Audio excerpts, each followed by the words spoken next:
One Nation One Election Haiba Bjp Leingakki Manglan Athuba Matamda Asengba Oiraklagani haina Prime Minister Narendra Modi na phongdokhre.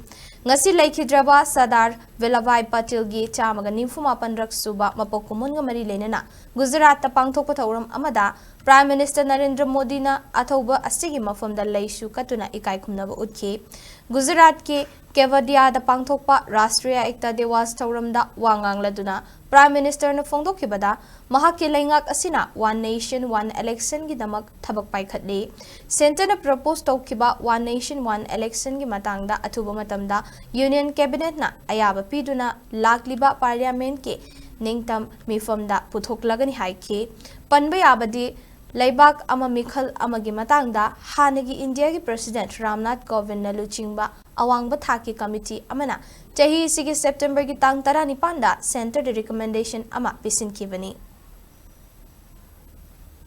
दुनिया के अलग अलग देशों में रिश्तों का संकट है, तब भारत का विश्व बंधु बनकर उभरना सामान्य नहीं है।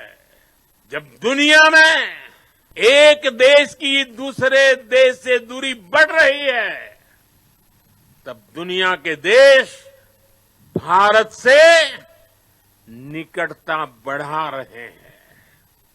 ये सामान्य नहीं है, ये नया इतिहास रचा जा रहा है।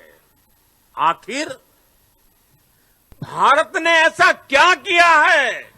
साथियों, आज दुनिया देख रही है कि भारत कैसे अपने संकटों का दृढ़ता के साथ समाधान कर रहा है।